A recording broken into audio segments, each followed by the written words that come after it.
What's up, guys? We are back with the Shark Lab talking Millie Maker secrets for NFL Week 5. And Burns, the author of Winning the $1 Million Game, Secrets of Unlocking the DraftKings Millie Maker, available on Amazon. Link in the description below. What's going on, Burns? Hey, not too much. It's been a wild and wacky year this year. We've had some really good wins on at the DFS Army. Nolan, he took down 50K in week 3, and then we had Sox Fever 51. He won himself King of the Beach contest ticket. So congrats to both of those guys and everyone else that is just crushing this year at DFS Army. Absolutely. No, it's been a really great start. We crushed it last week. Last week, week 4 was particularly spectacular. Listen, I don't want to pat myself on the back too hard on that one, but Nico Collins, like we just really hit some really good spots in week 4. Getting off of, like I said, getting off of Dell for Collins was a big one. The core plan, Kyron Williams, really helped out last week. Richardson, who I put my brand on, comes through at the end, which was really worried nice. about him. I was worried. I was ready for a mass cancellations event. You know what it is. You're only as good as your last. You could crush it week 3. You mess something up in week 4, gonzo. That's how it goes, guys. So I was ready. For it, but that's how we do it. That's why we have the NFL, not for long, right? Those are the abbreviations. All day, right? So with that being said, one of the things I love to do, as we are talking about taking down the Millie Maker, how to win big tournaments on DraftKings, is let's go and see what won on DraftKings last week, what took down the million. So let's bring up the old results database over here on Roto Grinders, and you'll see that for the Millie Maker this past week, the first place lineup, let's take a look at this.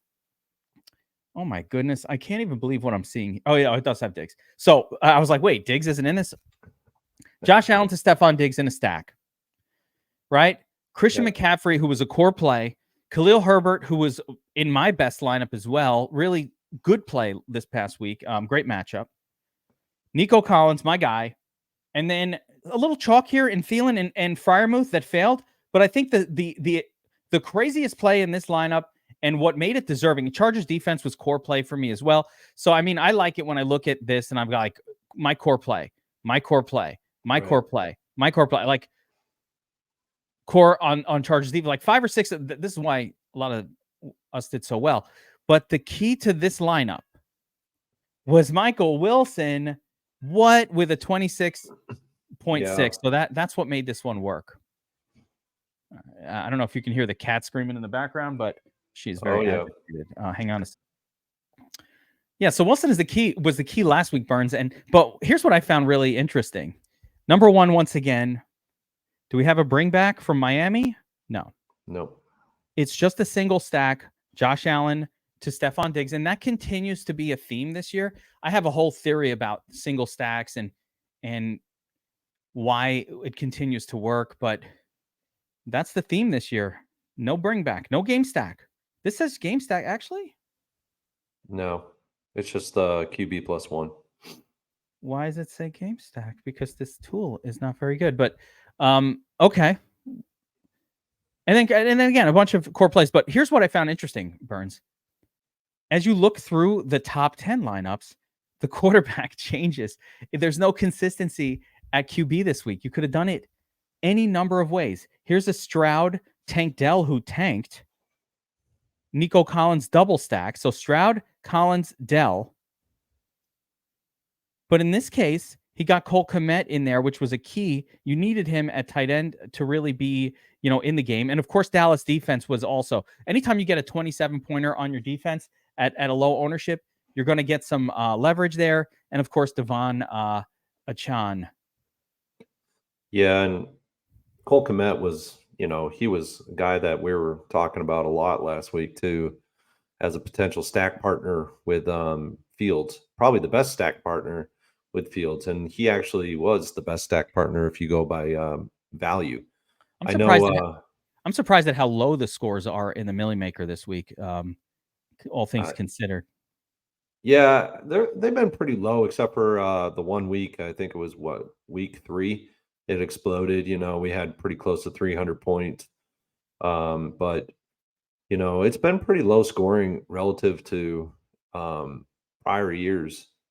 But DFS Army, we were on all over the Komet. We were all over a lot of these spots. Fields. We were on him. We were on Richardson. We were on Allen. So That was a really good, like I said, it was a really good week for the breakdowns. A lot of Cortland Sutton in these lineups, but here's another CJ Stroud, another CJ Stroud lineup. Again, McCaffrey, once Eli Williams, once he was out, you had to yeah, when he pivot was to him. ruled out, I was like, oh my God, load up on Christian McCaffrey because who else are they going to run out there? So that was a really easy one.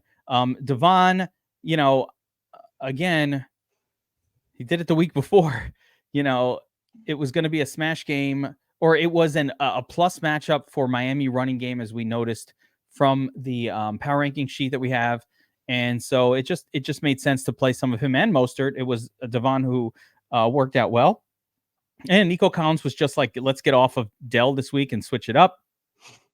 A lot of stuff really worked out as we thought. So, we saw some incredible scores. I think Larry B put up like a 239, which would have been good in his takedown, which would have been good for 7th or 15th place here in a 7K win in the Millie Maker as well. But I just thought it was really interesting that the QBs, Russell Wilson in the top 10, Josh Allen again, Josh Allen. So Fields. So within the top 10 finishers, there were 3 or 4 different quarterbacks, which is unusual. Yeah, generally it's just 1 or 2. Yeah. And mostly, again, single stacks, and the double stack wasn't needed. No. I don't think we've seen, well, we might have 1 week seen a double stack, but I haven't seen yet where the double stack was actually accretive to the lineup, and that's really interesting. So double stacks are fine, but sometimes the second player, like one of these top 10s has a double stack in it, right? But it wasn't like the double stack was helping. Yeah, this third place, the Tank Dell portion of this stack was not helpful. Like he got third place with freaking Tank Dell and a 3.9. That is crazy. This was a very, very winnable week. So let's move on. It is week 5. The season is flying by, Burns. And let's just get into some of these games, these game tiles, and see what the Shark Lab has to say about this particular week. So let's start as usual with the quarterback position. And what I'm going to do is throw up the Domination Station game tiles on screen so we can sort of see what the spreads and the totals and all that stuff are for these games, and talk about games to target and games not to target. So Burns right at the top of the list, obviously. We've got 2 games here that really stand out above the others. We've got this KC at the Vikings game, and we've got the Eagles at the Rams. So with those 3 games, you're talking Cousins, Josh Allen, and Jalen Hurts as viable QB plays. Of that group, how are you looking to attack these games and those quarterbacks? This week I like Jalen Hurts a lot. I think he's got a really good path because Los Angeles Rams can keep it close here, and that's going to force him to have to do more in this game. Also like Mahomes, he's got the coveted 100 DS ranking this week so far through Thursday. So, that coveted 100 is always something that's pleasant to see when you got that. Guys have done very good when we see that 100 coveted DS ranking. Cousins on the other side, Kansas City they've seemed to be a pretty tough defense against the pass this year. Unless you're Zach Wilson, he torched these guys. Yeah, I think that might have been an anomaly, but he did have a good game last week. I mean, that happened. I don't know what it happened. Yeah, I watched it. I saw it. Yeah, it was interesting. I was like, "What is going on here?" But yeah, everybody looked like they were kind of stuck in the mud for Kansas City. It was weird. But yeah, I like Hurts this week. on the other side of the Hurts, Stafford, he's just a guy that he has to throw a lot of touchdowns. He has to throw 3+ touchdowns to be able to get in the winning Millie Maker lineup, and I just don't know if he has the ability to do it anymore. I don't have any interest in Stafford No. at all. Yeah. He hasn't had. It's been multiple seasons since he's produced a tournament level score. I like the pass catchers there. Yeah, especially if we have no Cooper Cup in this. Nakua and Tutu Atwell become your de facto two wide receivers. To be honest with you, this is not a running back game for the Rams. I think the Rams get shut down in the run game, and it forces them to have to pass a lot more in this game. And that's why I think Kyron Williams is probably not going to be a factor in this game much. But on the other side of the ball, I do feel like Swift can be a factor in this game. I think he's going to have a very, very good game. It's basically him as the main guy in this roster for their offense. I love it. For the running back position. And, Kenneth Gainwell et al. Behind him are just starting to dwindle and dwindle and dwindle in snap share and in rush percentage. I mean, it's incredible to see how Swift has moved on from the Lions to the Eagles, and his trajectory has just exploded. It's been great for him. Happy to see it. Last week the split with Gainwell ended, and you saw effectively a lead back work share for Swift.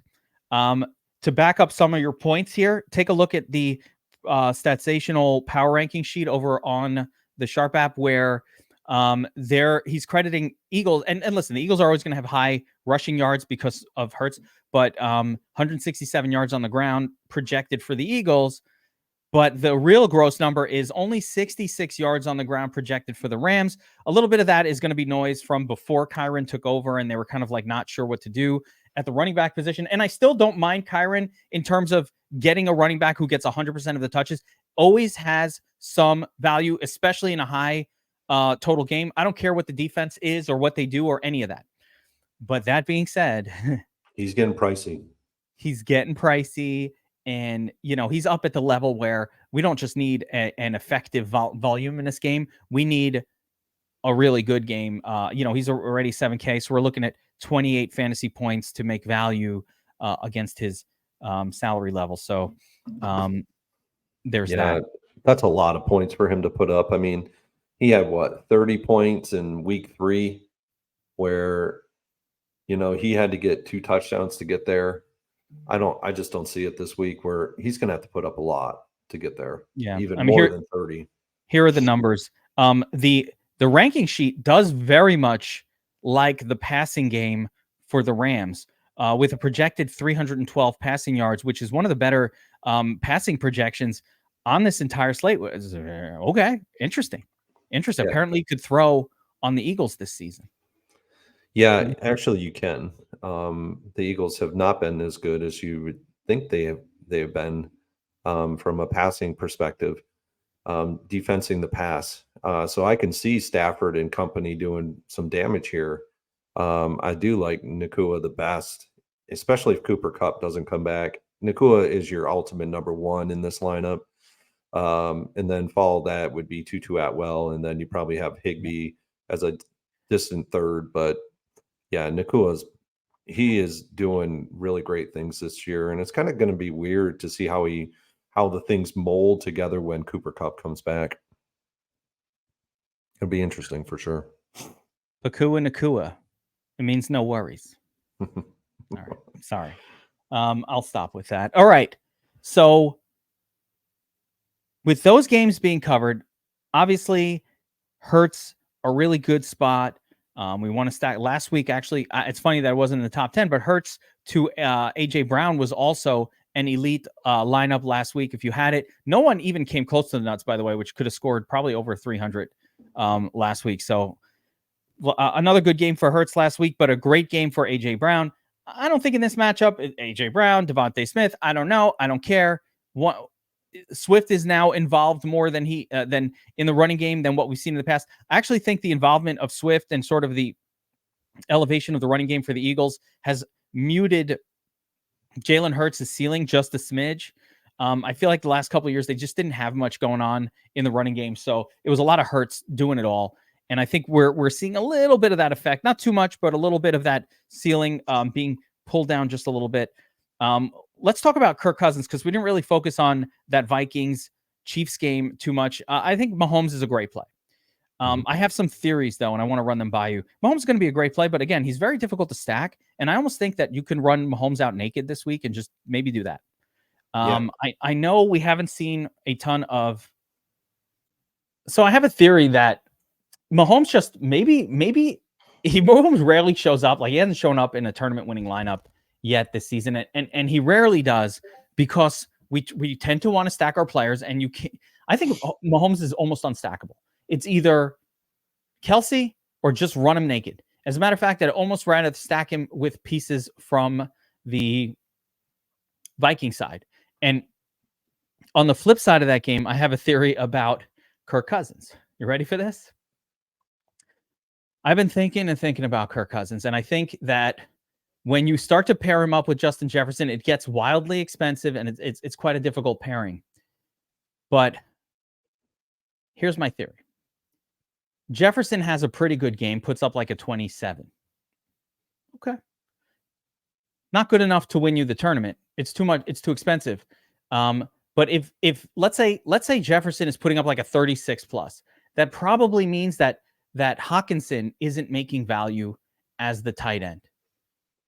Because if Jefferson does enough to make value at 9,400, then it's highly unlikely that any other pieces from the Vikings are going to do enough, unless it's one of the cheaper pieces like an Osborne, but like a second expensive piece on that team to also produce a smash level score. So trying to think about how to work my stacks this week around Cousins, because I do like his price point. Even though Chiefs defense good, blah, blah, blah, it means nothing to me.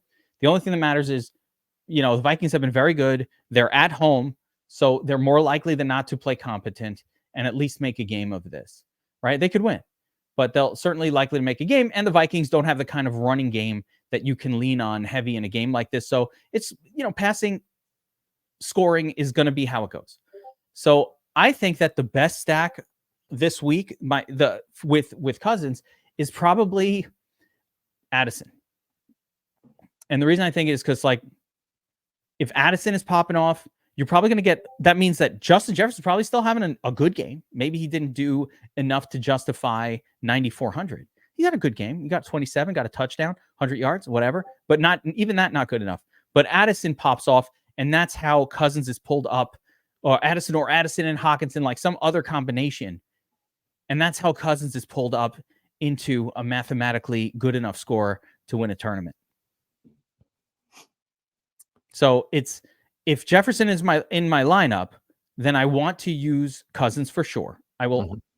But if Cousins, I don't want to always have Jefferson in my Cousins lineup. I'm more apt to want to pair up Cousins with Addison or Hawkinson, with the assumption that this is a game where Jefferson doesn't do it all, so the other guys get an opportunity.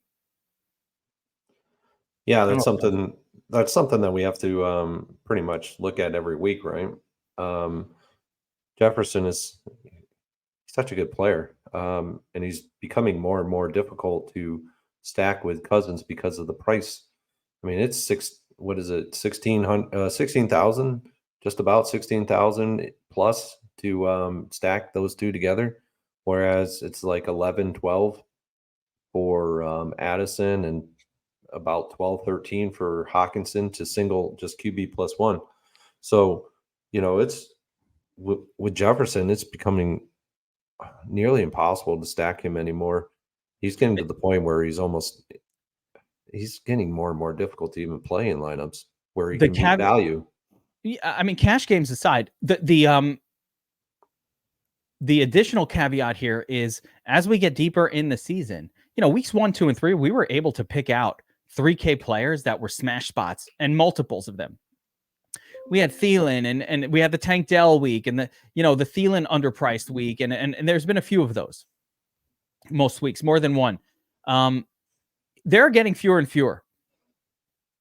I still have a couple of sub 4K guys picked out this week that I think could be okay, but they don't, they don't stand out in the same way as some of the earlier season ones probably did. And so you need 2 3K players to do something in order to start with a $16,000 stack. Think about what 5x of 16 is really. And that's, you need more 5x than 4. And you're talking 65 fantasy points between you could get there. Is that what it is? No, 15, it's 80. 30? It's 80? 80. Is it 80? Wait, 15. Oh, yeah, that's right. I'm 80. You're talking 75 at 80 fantasy points. So you're asking Cousins and Jefferson to combine for 80 fantasy points. It's really difficult. Jefferson might have a couple of 40-plus games in him over the course of a season. Mm-hmm. But I don't see him and Cousins combining for 80 ever. Cousins is the one where I would be like, him going over 30 points. He's not done it that many times in his career. I could see them getting 60. Yeah, 60. And I could see, Jefferson doing 35, potentially hitting 40. But when you go to 40 plus as a wide receiver, you got to have, pretty close to 200 yards receiving. It's got to be in and around about the same game that AJ Brown just had last week. Yeah, could happen. And by the way, AJ Brown did that without dragging. So and Hurts didn't even get to 30 in that game, which is wild. Like the wide receiver could get there, doesn't necessarily drag the quarterback there. But so it's just an interesting mathematical dilemma where I found, like I said, that it's a lot more fun to make a Cousins, Addison, Hawkinson version of a lineup, or a Cousins just Addison. And so I think it's viable is what I'm saying. We spent a lot of time on that because there aren't that many, I think, viable stacks this week. So I think it was worth giving that game a little bit of extra time. So as crazy as this game is, naked Mahomes or Cousins not stack with Jefferson makes for interesting approaches to trying to take down the Millie Maker this week. I can see it for sure. All right. Let's get the old game cards back on screen here, Burns, and we'll talk about some other games that are popping up. I don't have interest in a lot of these games. I'm not going to have anything from this Patriots-Saints game, really. I'm not super excited about Ravens at the Steelers, Bengals at the Cardinals. I do have some interest there, but there's a couple other spots I think that really stand out. At the high end, I think Anthony Richardson is in play every week territory for me. Yeah, he is becoming that kind of a guy this year. He's getting it with his feet. He had rushing touchdown last week, if not 2. Yeah, he's passing it through the air as well. I wish he would have dragged Michael Pittman last week with him. That would have been amazing, but he didn't. But he's got a better matchup through the air this week against the Tennessee Titans, who are pretty porous against the pass. They're very good against the run, so I see Zach Moss being irrelevant in this game. So it just becomes a passing game for the Colts, and maybe Richardson can run. Yeah, he'll do his thing down by the goal line or something, and then I do like on the opposite side, I do like Derrick Henry in this game as well. So I think the passing attack of the Titans is relatively unplayable. Yeah, I think Richardson here, one unfortunate thing about Michael Pittman, they just overpriced him for his role in this offense and his average scoring. So it does make it very difficult to play Michael Pittman, because even a great game for Michael Pittman, I'm not sure. I think Michael Pittman's ceiling this season is probably floating maybe around 4x of this 6,500 price, but I think it's a long shot that you're going to get, I need 5x. Like, let's be real. If I play a 6K player, I need around 30 fantasy points to try to take down the big tournament. I don't know that with Anthony Richardson that it's really probably in the cards. We'll see. I think he's got that in his ceiling still, but I don't like the mid-range of outcomes for. I don't think on average like Pittman is going to get you 18, and you should really like players that I look at their salary and I say, average, are they going to get me 2.5 to 3x this salary? And if so, I think that's fairly priced. And I don't think that's what we have for Pittman in this one. I definitely agree with your Derrick Henry take. If this is a close game, it's because Henry's doing his thing. I think Richardson is weirdly another quarterback that you could probably roll out naked. Yeah, for sure. I painted a scenario where he just throws to 5 different tight ends and like he could just do it. And like, you're like, who's this guy? And you're like, wait, Mercedes Lewis is on this team too. Like, who else is on this fucking team? Alec Ogletree busts out with a touchdown. I think he had Kylan, 2. I think I mean, Ogletree had 2. did he? I mean, like everybody's drafting Ultra. Last week it was Kyle Granson. Mo Alley Cox gets a touchdown. Like there aren't just too many randos that are catching 8 pass and a touchdown. I think Richardson is possibly naked category at this point for me. Just like unstacked lineup. I know it's weird. It's going to fuck up Statsational. He don't like that. He's like, it like puts a glitch in his matrix. Can't even handle it. I don't know what to do with this. But sometimes you got to roll out a quarterback unstacked. Like that's what you got to do. Reminder, we're talking to Burns, the author of Secrets of the DraftKings Millie Maker, and we're going through the NFL Week 5 slate here on the DFS Army YouTube channel. So make sure you're subscribed, notification bell, all that good stuff. And if you want to pick up Burns's book, it's got stats and detail. There's basically pages where you just like, as you're picking each position, it's like all these different rules of thumb for each position group. And it's a great reference to have on paperback. So make sure you go check that out. Link in the description below. So Burns, after those 3 pace-up games, where are you going at quarterback? We talked about Mahomes and Cousins. We've got Hurts out of the way. There's a couple of and Richardson. So I'd say there's two more games at least with high totals here with the Lions and the Dolphins, and then we have some other games that I think are interesting. So where are you going at the quarterback position outside of those obvious spots we already discussed? One or two other spots that you could potentially go to. Well, where I will be going to is I'm going to be going into that Cincinnati Arizona game on the non-Cincinnati side. I think Joshua Dobbs has performed very well the first 4 weeks through the season, and he's actually done more than what I think anyone in their right mind would even think of this happening. And I bet you people up in Cleveland are like, what did we just do to give up this guy?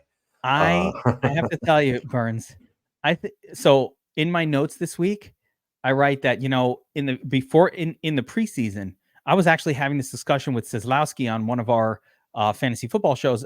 Who is this year's Geno Smith? Now, let's remember what Geno Smith was last year. He was this dude that we all had this cognitive bias against. Like, Seattle coming in to lose. They're throwing Geno out there. We all know Geno sucks, and Seattle's going to be the worst team in the league this year. And what happened last year? All of a sudden, Geno didn't suck. Yeah. And my whole entering the season, like, I don't want anything to do with DK Metcalf, any of these pass catchers. That team is a disaster. I don't want their running back. They're not going to score any points. All of that. And it took me a few weeks, and then I was like, you know what? We have to release the cognitive bias. And you got to now look at what Dobbs is doing. And my guy has rushed for over 40 yards in 3 of the 4 games this season. He's throwing for touchdowns. The interceptions have not been there.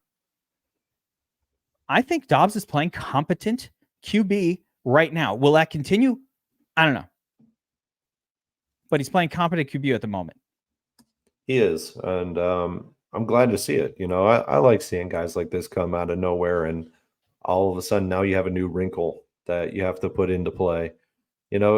We all know Josh Allen, we know Mahomes, we know all these guys, right? But these guys that come out of nowhere and they're 5,200 on DraftKings just makes it that much easier. Like the build lineups, you get him in there at 5,200 and you pair him up with, Marquise Brown, or you pair him up with, last week's Wilson.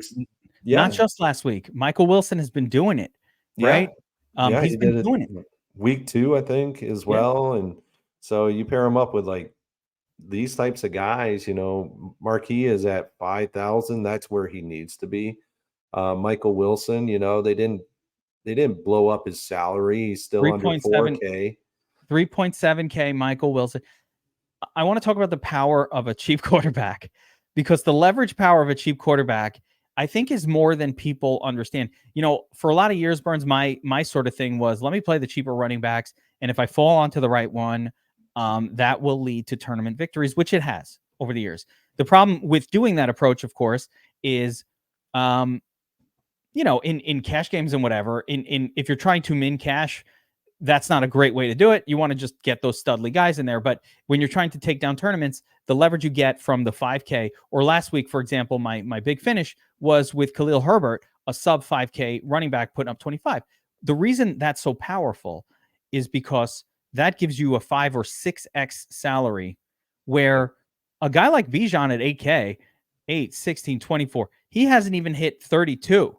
That's a 4x. He needs a 40 to give you 5x.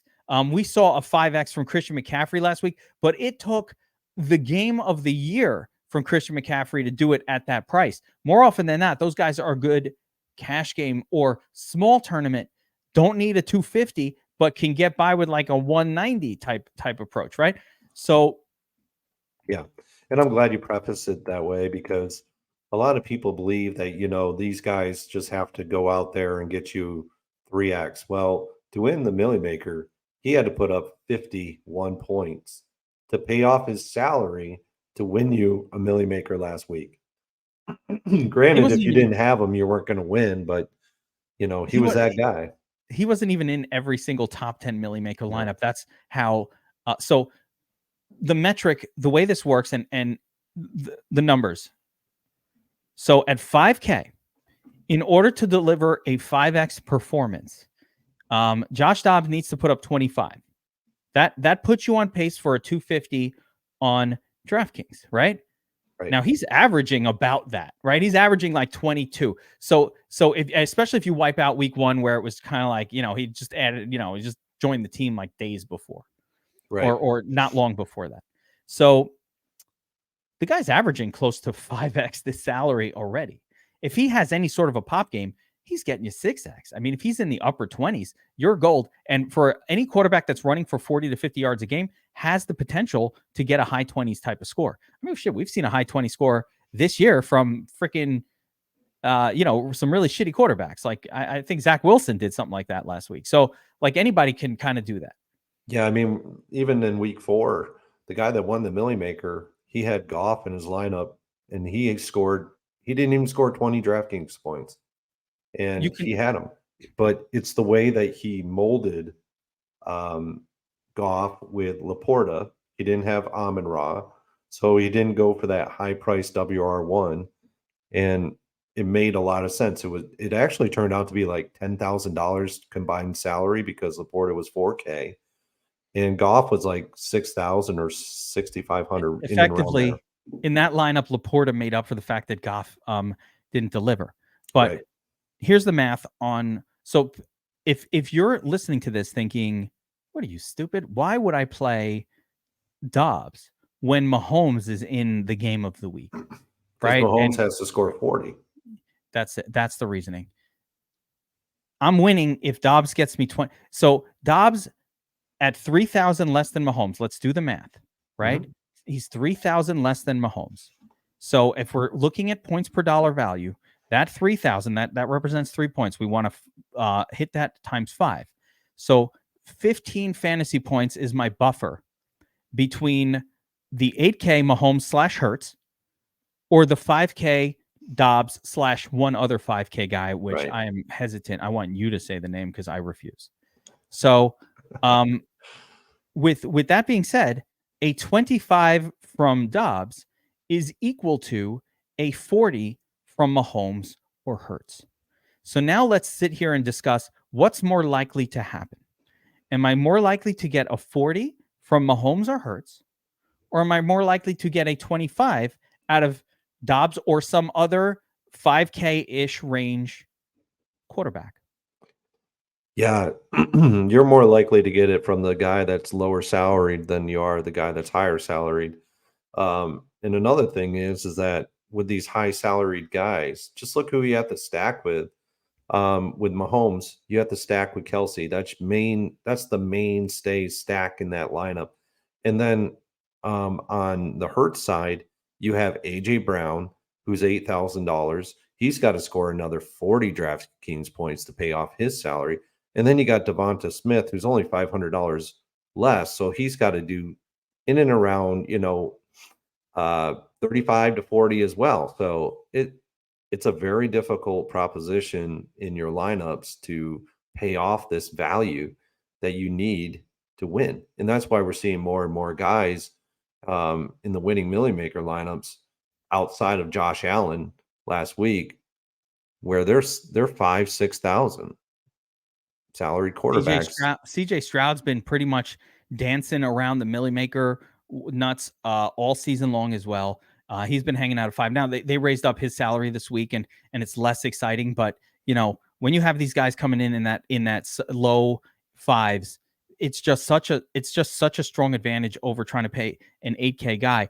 Again, there are different approaches for different contest types, and we can certainly differentiate between a Millie Maker and something like a 300 entry or a 150 entry, where raw points and locking in raw points, especially and more so in cash games, when locking in the raw points is probably more important than points per dollar value. Like, you almost throw one spot away in your cash lineup and just lock in some raw point. McCaffrey needs to be in your cash game most weeks, and you got to lock in those points in cash. But in tournaments, there is a lot of benefit to understanding this math and leaning that way, and just saying, you know what, if it burns me, if this is that week where that elite player just goes so crazy that nothing could catch him, and okay, accept it. Probably weren't winning anyway, right? You probably weren't winning. So now it's about what gives us the best chance. So the other component for the Millie Maker is those studs are also generally going to be significantly higher owned. So you can get a lot of leverage by rolling the dice on some of these other spots. And again, this doesn't really pertain to the middling, the 6,600 levels, probably 7K to 6K. That's probably the zone of goodness. But there is, if it's a week where it's a choice between 8K or 5K, I think there's enough gap there that you can make a very strong argument to focus heavier on the cheaper guys and just catch the right one. Be right. Right. Yeah. And that, and that's kind of why we do what we do, right? We provide content for individuals that outside of the top players in the world, your top 500-600 players in the world who are doing this on a consistent basis like we are, the individuals, they don't understand value. They don't understand the value that it takes to win a tournament versus one tournament versus another.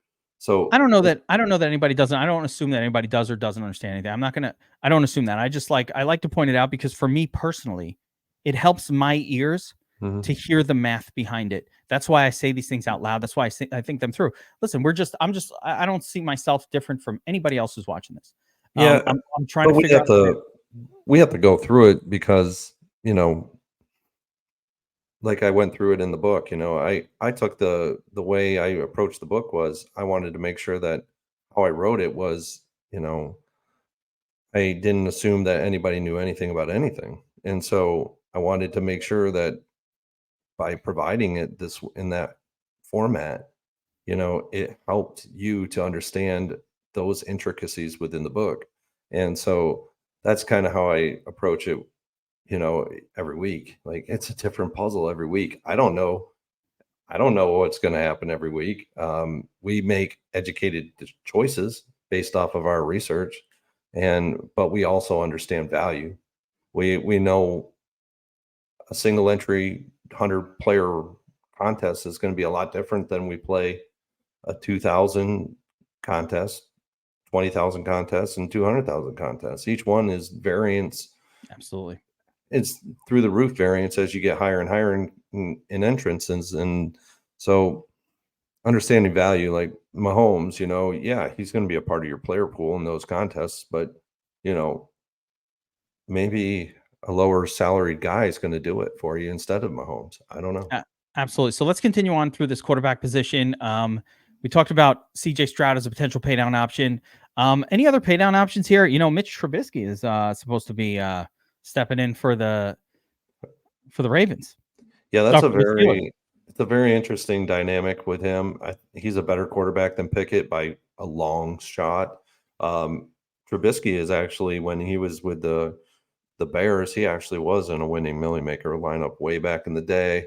Um, he's a mobile quarterback. He's not a guy that's just going to sit in the pocket and throw, but he is older, so that might be limited more That so game's got than. a 38-point total too. It's not exactly sexy. I don't know No, about it's that. not. It's not a great game to play. Even Lamar, I mean, he's getting up there to the point where in a game like this, you can't even play him. But he did pop off last week for 30 plus. But Trubisky is a guy that, he can sling it better than Pickett, and Pickett was just atrocious. I mean, gosh, that guy was atrocious last week in a very good spot, but whatever. Live and So learn with that guy. yeah, let's talk about some other potential QBs.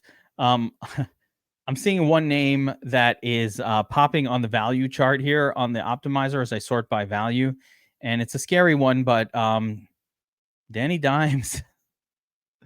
Can you go there at 5,800?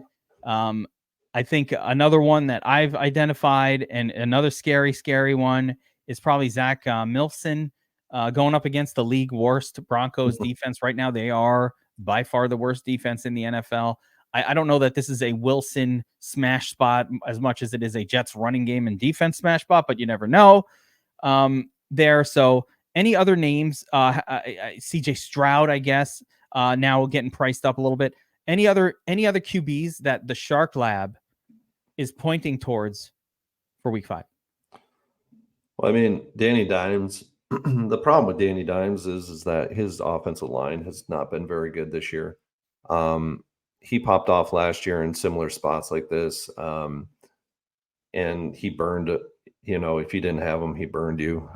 He did it in week 2, but he's going up against a better defense than Arizona, and his offensive line is just getting worse and worse as the season goes along. Wilson, yeah, I mean he's in play simply because of the fact that Denver's defense is so atrocious. So I can see that. You know, I don't know. You'll have, if you have shares of Wilson this week, so be it. Am I a Wilson believer? I don't believe so. I think he just had a good game last week and he was competent enough to put up 20 plus DraftKings points. But more often than not, he's not going to do that on a week to week basis, even with a really bad quarterback. But if he's going to make your lineups because he's $4,900 on DraftKings and the value is just going to be there. But, there will be a guy, there'll be a quarterback that nobody thinks about that, who will make value this week for sure. There usually is, but I don't know. I'm not seeing one hiding here. I think we've identified. I think we identified the best ones. We did identify the best ones. There's always a lurking one that we didn't really talk about in a week Tua. like this. It's like he's kind of a guy that is lurking there. Everybody's like, "Oh man, this is really going to be a running game." The line just is telling you that.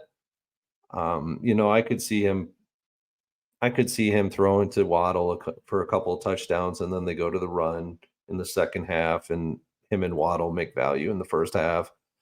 And that could happen. Is it likely to happen? I don't know. It's a tough one to determine. I mean, he needs 3 quarters full to play to make value. He's not a huge rushing quarterback, so. Yeah, again, the only way I think Tua is in the beating they put on Denver, it was all the running game. Mm-hmm. But we learned 2 things. Number one, we learned that the coach in Miami does not have any problem running up the score. And against a team like the Giants, you might be able to seriously run up a score, right? And they had no issue with it. The second component is, even in that run-up score game, 40 touchdowns scored, Tua didn't actually produce much of a score himself.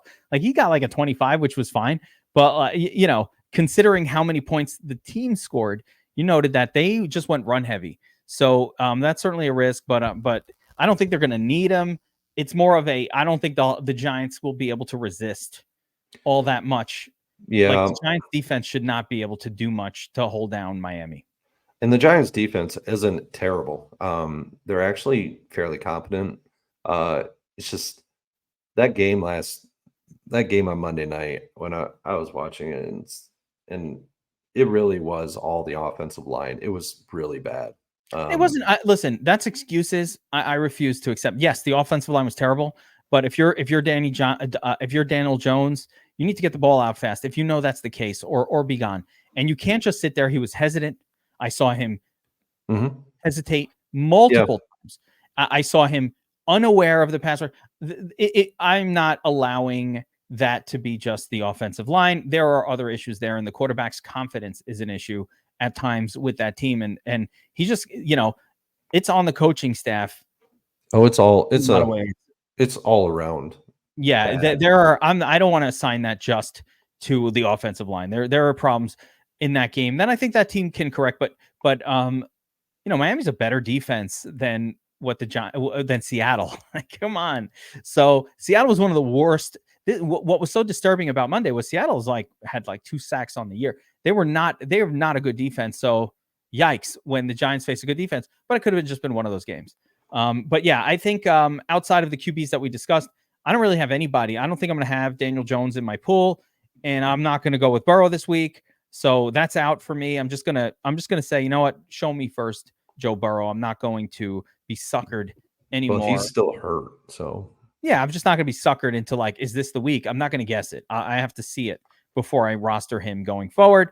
Let's talk running backs. Running backs going to be tricky. I just did a sort on the Dom station by value, and it's funny because the ones that are popping on value are definitely not on my I'm interested in using them this week list. So that's weird, right? actually, I don't really think it's a tough week this week. I think it's an easier week than last week. Well, I like the sound of that. So There let's go are through it. Who some do we really like? good spots, just from a metric standpoint of defenses against the rush. Um, you know, the Carolina Detroit game is a prime game for Montgomery to blow up again after his 3 touchdown blow up last week. Another game that is there that is defensively metrics wise rushing against them is the Jets going up against Denver. It looks like to be a good spot for Brees Hall. Word comes Um, down from the coaching staff that Brees Hall is no longer on a snap count. believe it when Believe we it, see it. believe it or not. We'll believe it when we see it. Other ones that are there, Atlanta going up against Houston, Atlanta, Bijan Robinson and co. They're in a good spot. And on the other side of the football too, um, Damian Pierce could be in a good spot as well. I think one of the really nice spots is Derrick Henry going up against Indianapolis in indoors. It's a very good spot there. And then you got in that Giants Miami game, you got the Miami Dolphins that are just exploding from a fantasy points perspective. Are we going to see it every week? Is there going to be a downfall in terms of how much fantasy points they score this week? I don't know. We don't know, but you We could know, see, we could absolutely see Mostert and Devon in the winning lineup I together. I've been hearing that a bit. I don't like that you've been hearing it because that makes me off of it. I've been hearing it It's a bit. something I thought about that. Hopefully, you're hearing it from me and not like some other place because I heard it from you, but I've heard it from others. But the one spot I think might go under the radar, maybe not. Hopefully it does because I really like this spot for this individual is James Conner. yes, I another love one I this like a spot. lot. I love this spot for him. It's really nice. And Swift is in a great spot as well. So I really Yeah, think it's not a difficult week running back wise. I don't know how to agree harder. I do think if you're going to choose one of the Miami running backs, you have a chance of being wrong. Hmm. If for me, I'm trying not to allow recency bias to creep in, but it does feel a little recency biased but I'm favoring Devon over Mostert. A couple different reasons. Number one, Mostert still is a guy who gets hurt a lot, and I think he's an in-game injury risk every single game. So if I'm looking at minor factors, I also noticed that Devon just was a little bit higher snap count, just a little bit, just a smidge higher snap count compared to Mostert last week. Let me pull up the numbers here. All right, so the rushing usage. Actually, no. You know what? Here we go. I thought I saw when you actually look at the usage, Devon did get more carries, but Mostert saw more targets. Okay. And it ended up leveling out last week. And it's funny because Mostert isn't traditionally a pass catching running back per se, but the way Miami uses these guys, I think part of the thing that's messing up projection models for these two, because they never project well. I actually had a big Twitter argument with somebody over this because they weren't projecting that well. So why would you use a guy who's not projected when there were other, like Miles Sanders was available? And I'm like, dude, just because Miles Sanders is going to get like 4 more touches on that shitty team that never scores, that is not a reason I'm going to play him over the guys on the Miami team with a 55-point total, but in a game with a 55-point total. But these guys won't get as many touches as the names that you just spit out. Most of those guys will get more than 14 to 16 opportunities. And that's concerning too. I mean, when we want running backs, we want volume, but these guys are just getting it done without all that volume. And that is a concerning factor. I really think you just nailed the running back position. I love Montgomery this week. I'm liking Breece Hall more and more. Derrick Henry is this is the kind of game where Derrick Henry does well. So you don't want Derrick Henry every week. This is one of those weeks. I think Bijan is fine. Love to see Bijan finally have that signature game. I'm going to throw some other names out there, and I really love the Connor call. He's on my sheet as well. I sat and I have the same thoughts that you did, which was, Bengals kind of suck right now. So, Connor, we kind of forgot about him. But if the Cardinals are going to be a competent team, Connor gets 5 targets a game. Like, he's doing everything you want. So after those guys, I don't know if you mentioned Swift, but Swift is in that group for me as well of guys that I'm just like confident in for this week. But I want to throw a couple of names out there that are a little more under the radar.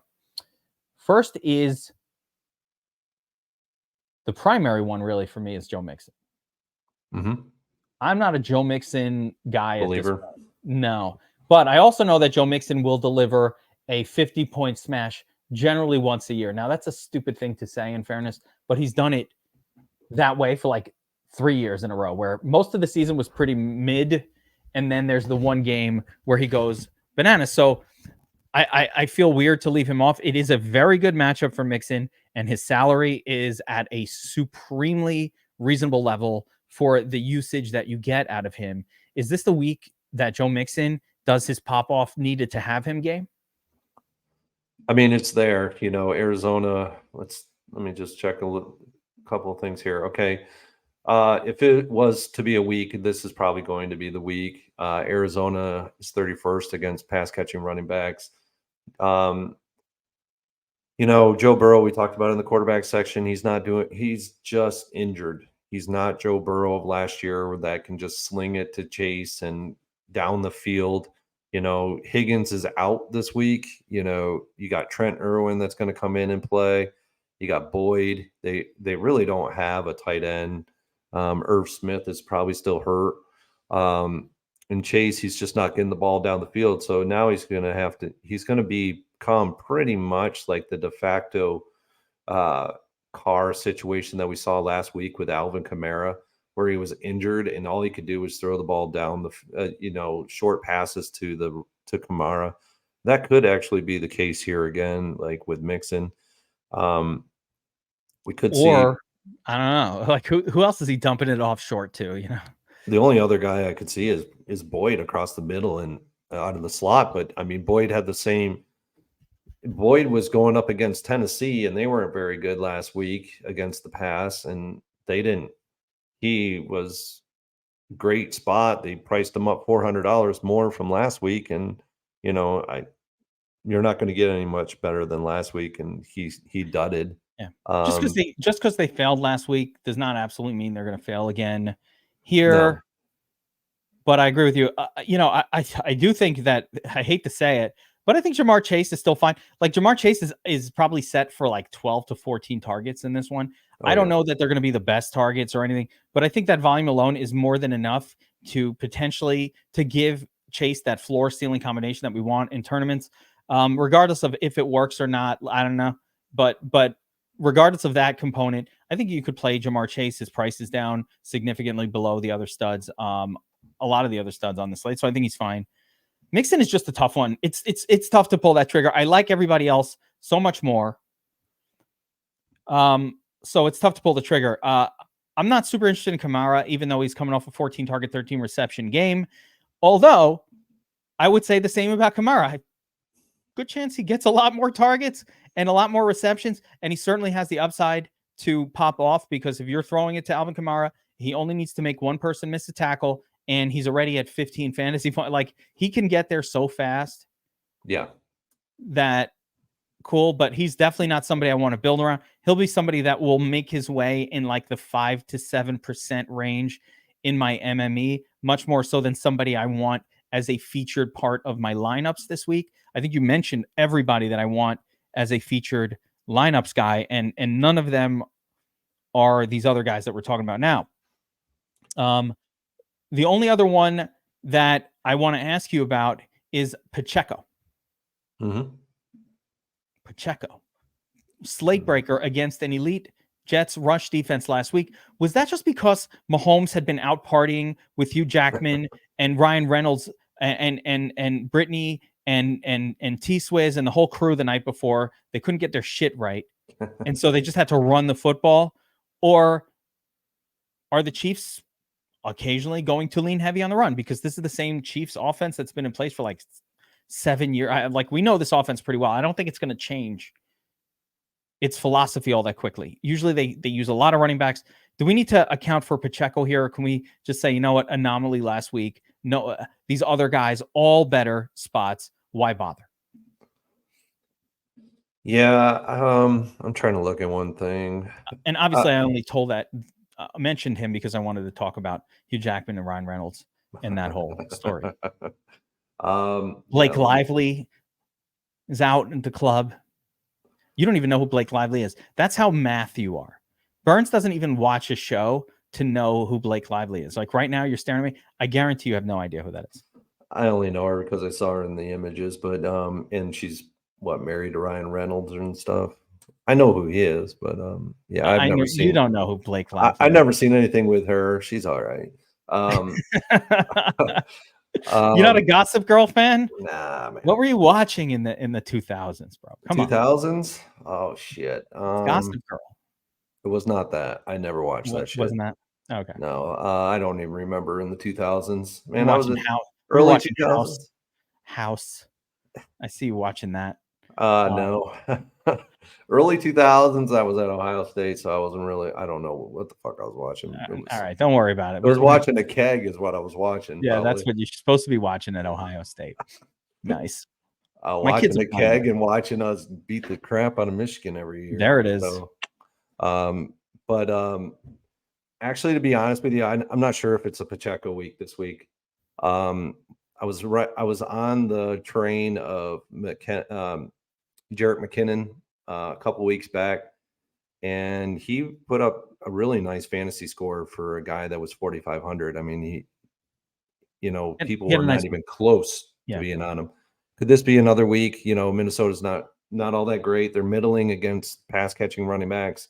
Sure, I could see McKinnon having a decent week this week again. I'm not looking at anything extravagant. I'm not looking at a 30-pointer from him, but if he eclipses 20, that's a really good week for him.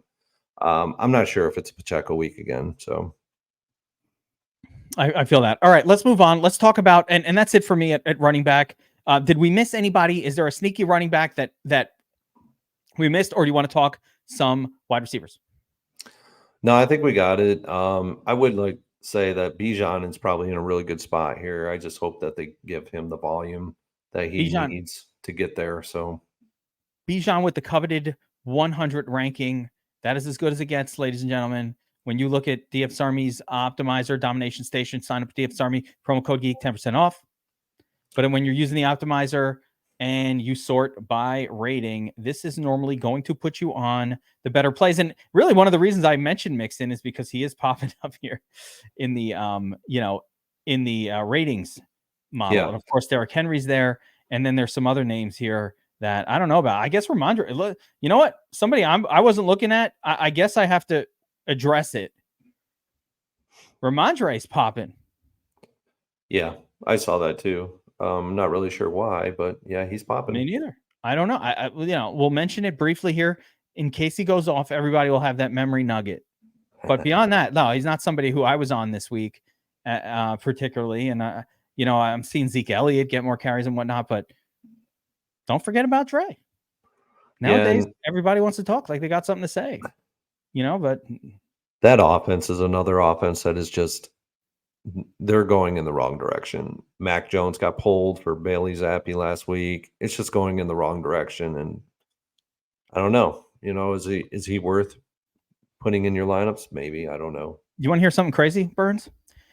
You kind of sound like Belichick when you speak. You've got a Belichickian way of delivering words. Just thought about it. Yeah. It's a great thing. That's a great man to be similar to, I guess. I don't know. If I can be compared to Belichick, except guys, when you're watching this, for everybody who's watching this, does Burns give off a little Belichick vibe when he speaks? I think so. I get a Belichick vibe from you. I try not to show all the cards. Try to keep them close to the vest. That too. That too. Wait a second. Are you Belichick? What is happening here? You just figure out. I'm kidding. All right. I'm going to talk wide receiver, and should I reveal my value of the week, wide receiver? I already know who it is, so you can reveal it or keep it close to the vest. I'm going to reveal it. Listen, part of the thing with DFS Army, this is a family, and I want people who are watching this video. I want people who subscribe to the channel, who subscribe to DFS Army as part of our community. I want them to smash, and I always care more about that than my own smashes, though I care very much about me smashing as well. I love to win. I love the feeling of winning, but I also want you guys to win, and I love it when you guys win. So, of course, I don't hold anything back, better or worse, right? So my value of the week, and unfortunately, the projection model agrees, meaning I say unfortunately because that probably means that it's not as sneaky as I thought when I was coming up with this on Tuesday in my first look videos. Wan'Dale Robinson at Stone Min 3K. Now, we already talked about all these expensive quarterbacks and, oh no, how the hell am I going to fit Mahomes in a lineup? And he's so expensive and the stacks are crazy. How am I going to fit, Hurts, and it's a crazy expensive stack? And how does that work? Or any of the 7K guys also. It's hard to make a lineup this way, especially with the barrenness at tight end, which we'll get to in a second. You need a 3K player to make it work. Wan'Dale is the WR1, in my opinion, for the Giants in a game where the Giants will be behind and throwing. There's no point. Saquon Barkley probably not going to be back, although he might be back for the game, but probably not. They're going to be behind and throwing a ton. I believe that Wan'Dale Robinson is the WR1 for the New York Football Giants. At Stoneman 3K, I only need 4 targets, 50 yards. If he gets me the touchdown, I'm doing fucking backflips. If he does anything more than that, 6-7 receptions, I'm doing backflips on this play. 3K player, Burns. Stoneman. Yep. Popping. Yeah, he had a really good game on Monday. Considering how bad the Giants were? Yeah. He's fast. They use him in short passing situations. I can see it. He's shifty, very difficult to get down. Jalen Hyatt is still trying to operate in the offense. He's a rookie, still trying to figure it out. No, he's not Um, that guy. I He's not don't that know guy. what's going on with Hodgins. Don't know what's going on with Slayton. These are He's the not that guys that guy. have been there. But Wandale Robinson, he's just that guy that gets free, and I could see him going off for 4 or 5 catches in this game, 50 yards, and maybe he gets into the end zone and sees pay dirt. It's Mm. at 3K, you're looking at right there, you're looking at 17, 18 points I said the from same this. thing about Tank Dell. I think it was in week 2. We weren't on him because I thought he was going to go bonkers for 35 fantasy points. That was not the reason. The reason we're on him is because, hey, this guy is getting volume. He is a featured wide receiver on a team, and he's priced as if he's an afterthought. When you look at the other people priced at 3K, you've never heard of any of them. Right. You don't even know the name. Who is that? I don't know. So there's not another viable. The most of them are completely not viable. There are WR3s or 4s or 5s for their teams. Here, I believe we're getting the WR1 Yeah. for a shitty team, which makes it exciting. So with that being said, I probably, at the, you're supposed to hold, I guess, those kind of nuggets for the end, but I put it right at the beginning.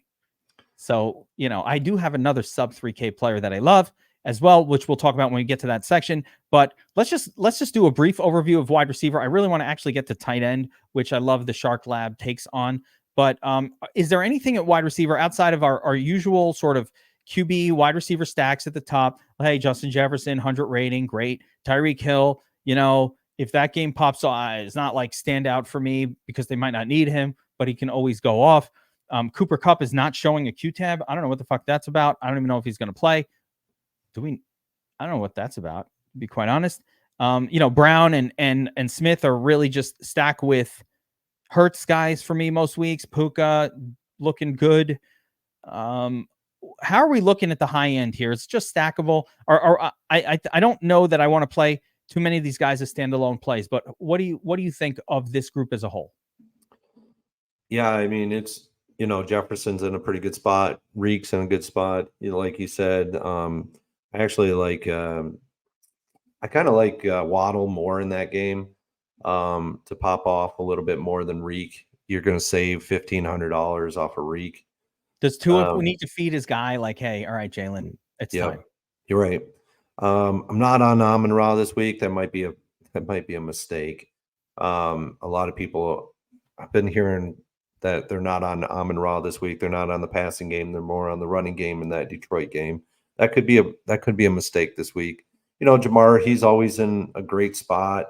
It's Jamar with this. no competition for targets in an under the radar game. I got to tell you something, Burns. When you build a lineup and you start with Dobbs, Hollywood Brown, and Jamar Chase, it feels good. It Yeah, feels right. yeah, I agree. Um, Couple other spots I like. I like the Baltimore game against Pittsburgh with Zay Flowers. He's pretty much the only guy there at the show. Everybody's pretty much injured. It's him and Andrews there. I like the Indianapolis passing attack against Tennessee and their porous defense against the pass. Minnesota against KC.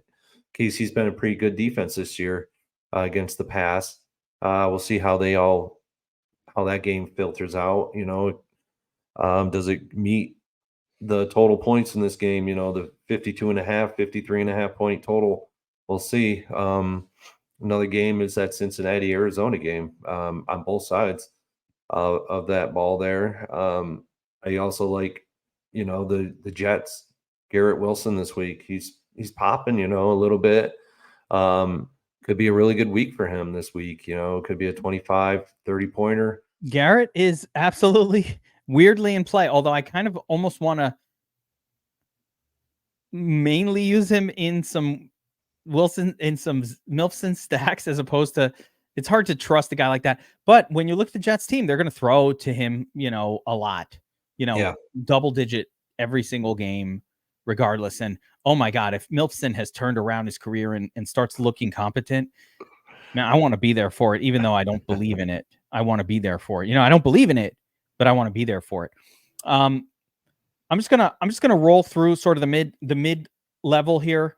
Because you mentioned a lot of these guys up top, and I agree with a lot of what you said. I'm not interested in Olave, no Higgins. Michael Pittman got a really high rating, which is understandable, but also raises the old brow a little bit.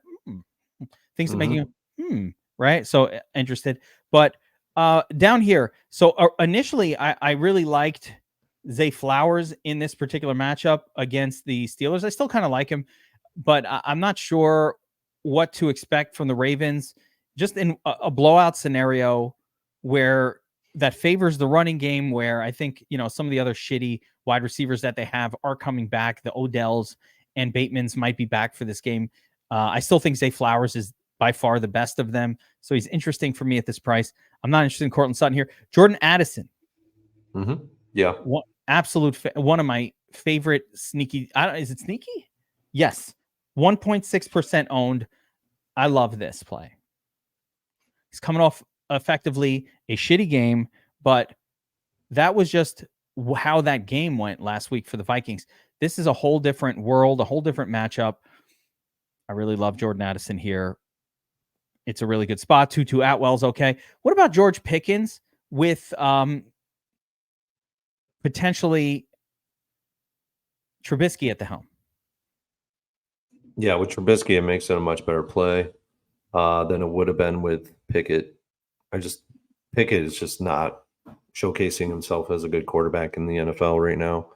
I think from a QBR metrics standpoint, he might even be one of the worst in the NFL for a starting quarterback. So Trubisky will, it's his first game that he would be starting this year. He's had some magic in the past. I don't know if I want to go there with that, but with Pickens, I mean, you could potentially go there. He could see, 7+ targets in this game and catch 5 to 7 targets, 60, 70 yards, potentially get in the end zone. Could happen. Yeah, I mean, Trubisky turnaround. I just sorted the wide receiver position by ownership. And part of it is because I feel there are some pretty comfortable fades at the high level of ownership here. I'm fascinated that Tyreek Hill is the most highest owned guy above Jefferson. I think that is an absolute mistake. I would rather have Jefferson this week than Tyreek Hill. As far as some potential fade spots for me, Adam Thielen at 12% ownership is not really popping at this price point anymore. I don't think that Bryce Young is really capable of producing a 25-point score from his wide receiver, at least not frequently. Cortland Sutton at this ownership, I think, is actually comical. I don't even understand who's clicking this button. So if you are, let me know where you came up with that idea. I think it's a terrible play. And if that's going to be 11% owned, fine by me. Hopkins at almost 11% ownership is comical as well. Why would anybody want to do this? I don't understand it. Nico Collins, it's just not a good play this week, guys. I think I'm not going to get upset at that one, but be aware that the Falcons, unless there's an injury there, have an elite CB1 that should be able to slow down Collins. It's probably the week to maybe shift back over to Tank Dell in that game. Robert Woods at high ownership at all is a little weird.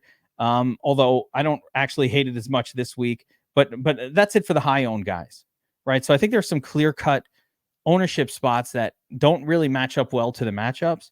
But as we look at the wide receiver position, let's give me like your takes here. Who are we targeting? I'm going to continue to sort by salary in the sort of under 6K range, all the way down to the bottom. Give me some of the ones that stand out for you outside of, if you agree with me here on Addison. Yeah, I'm in agreement with you on Addison. Another guy in the 5K range is Marquise Brown at $5,000. That could be a really good spot for him this week. Love him stacked with Dobbs, like with the Marquise Brown. He's been doing really well every week, regardless. Yeah, I think he had 16 to 18 fantasy points last week, and it was just the Michael Wilson show where he just exploded. So, but he still got a lot of targets, and Marquise Brown can get it done every week. He's just that type of receiver. Let's see. Below that, there's not much in that 4K range. Nope. It's kind of Osborne barren. Yeah, Osborne has not potentially. been good. Has not been good, but he's part of that game, so fine. I mean, if you want to go back to Boyd, he could potentially get you there. Tyler Boyd with Higgins potentially being out this week. So that reduces the target share down further to just two guys in addition to Mixon. And then once you get down into the 3K range, we talked about when Wandell Robinson, it looks like Calvin Austin's popping off for high value, but he was in the similar situation last week where he was popping for high value last week and he did it as well. These 3K guys, you got to, don't go overboard with these guys. If you find like one or two really good ones, kind of filter them through your lineups. But yeah. Michael Wilson, that's the other one. So you mentioned him a bunch of times, but yeah, in this cheapy zone, there aren't many viable plays at all. As a matter of fact, you can almost jump from like 4,900 all the way down to just Wilson and Wandell and Yeah. maybe Tyler Boyd, and then just like almost forget the whole rest of it. So hopefully, as maybe the weekend goes on, another value piece or two will present itself. But as of this moment, yeah, it's hard to build lineups where either don't go middling or throw a Wandale in there or Wilson to make it work. So again, week 5 shaping up to be interesting, and lineup construction is going to be thoughtful. Lineup construction is going to be really, really important. Let's talk tight ends, Burns. And I always like your take on the tight end position because you've got some math stuff mixed in here. So remind me again, what does the Shark Lab look for in a tight end for the Millie Maker lineup? We generally do like the favorites in our tight end spots. I do like to go and look at the current year and seeing how that plays out, how it's playing out. For 2023 Millie Maker lineups, we're looking at more than just the winning Millie Maker lineup, but we're opening it up to the top 20 lineups. So there's going to be a little bit more differences in what we're seeing from a pure metric standpoint. But generally, favorites are the ones that we want. We want the 24 implied team total and greater for the favorites. We want, if we're rostering an underdog, we want an away underdog, and we want to have that implied team total for an underdog of under 24. And got in spots that are popping right now for that I'm seeing is the Houston game with Schultz coming back into this one, into the fray against Atlanta. Atlanta gives up the 30 the second most third most fantasy points to the tight end position. I had to do the reverse of that. So they're giving up the third most fantasy points to the tight end position. So Schultz is in play here. So tough to play Schultz. It is, and I'm kind of hesitant against him. Another one that I'm really hesitant against, and he's always popping on any optimizer is Ertz. Yeah. And he just doesn't get it done. He's had the high floor this year. He's had the high floor. He's getting targeted. That's why he popping. It makes sense because his mean projection is very strong because he's getting 7 or 8 targets for 3,500. You cannot deny that. Nope. I do think the good game is coming for Ertz. I think that volume might be this week too. It could be this week. I like Ertz this week. I'm on Ertz. Like basically the way I look at the tight end position, I've got it up on screen here. You've got, of course, Kelsey and Hawkinson staring at you if on the payout pot, and both are great, right? Great. Love Kelsey, love Hawkinson. Either one can put up 30 plus. Yeah. I'll tell you the game that I might be gravitating on a lot of my ownership in tight ends this week is the Jets Denver game with Conklin. He actually gets the best. He gets the best matchup against the worst defense to the tight end position. Denver's giving up the most points to the tight end position, and it's not even close. Yeah, and like you said, Kelsey and Hawk, they're in play. But another one that might go under the radar, but I doubt it, is Goddard with Philly. He's in another good spot too. Yeah, he has not done it yet this year, so this will be the first time. I think Laporta is priced up a little bit too much for my comfort. Yeah, Goddard hasn't delivered on this salary at all this season, but he's been in the offense long enough to know that is coming. So yeah, I'm with you on I'm with you across the board. I think you're either playing Kelsey or Hawkins if you're paying up. I think if you're paying down, middling is your Goddard hanging out, and then love that you called out Conklin. He's already in a bunch of my lineups. The Jets are going to throw to the tight end. That's just what they're going to do. 5 or 6 targets in against the worst defense in the league. That's great. Could spike to 7 or 8. We've seen it happen with Conklin and Zach Ertz. I'm not going to shit on Ertz. I think if ever there was a time for him to have a good game, I like all the Arizona pieces in this one. And let's include Ertz with that. All right, very briefly, Burns, give me your sneaky defenses of the week. I'll share mine first. Okay. I like to pay down on defense, as you know. Yep. So the defense that's popping for me in a week where defense looks pretty shitty, if I'm not willing to spend all the way up, is I'm going with the Titans here. One of the cheapest ones on the board. I love Richardson. I love the Colts, but if you watch the way Richardson plays, it is an interception waiting to happen. So I think turnovers will happen in a game like this. I like the Titans for one of the cheapest salaries on the board. Yeah, I like that call too. Another one in and around about that range of the, between that 28 and under range. I like the Steelers a little bit this week. I still have yet to go through all the metrics on them, so where I make my final decisions, but Steelers could be in play this week. A couple of defenses that I think are in play.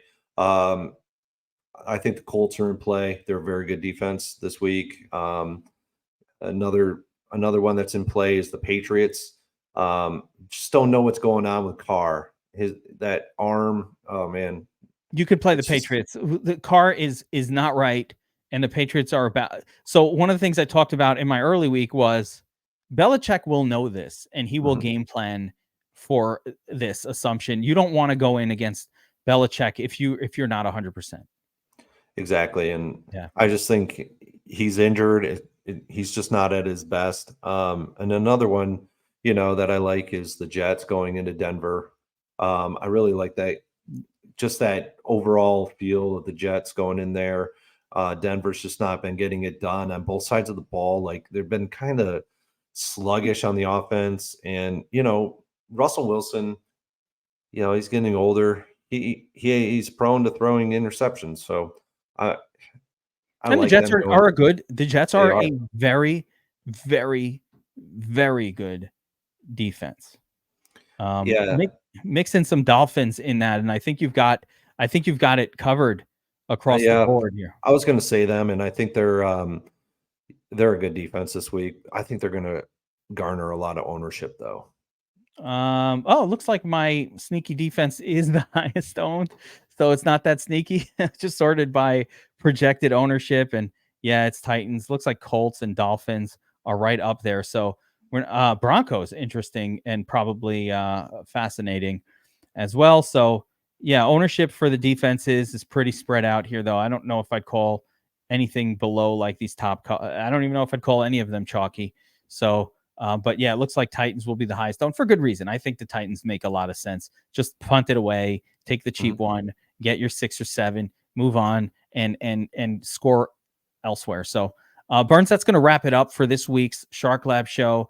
Remember, if you want Burns's book, Secrets of the DraftKings Millie Maker, you can get it via Amazon. Just go to Amazon, type in Burns Millie Maker Secrets, or link in the description below, and sign up at DFS Army. Promo code Geek gets you 10% off your VIP or NFL only subscription. It's not too late.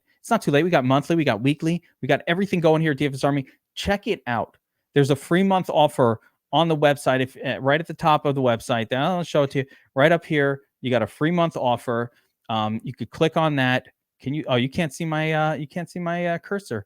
But can you see it up there? No, you can't see it up there, but there's a free month offer up there. And we want you to come in, be a part of the family, be a part of the community, check out the tools, check it out for a month. And if you like it, you'll stick around. If you don't, no harm, no foul. That's how we do it. Yeah. If you like learning how to be better at DFS with sharp minds and sharp people, you get in there. If that's not for you, you want to roll solo or keep watching the videos, that's cool too. Hit subscribe, notification bell, all that good stuff here on the YouTube channel. We will see you guys next time.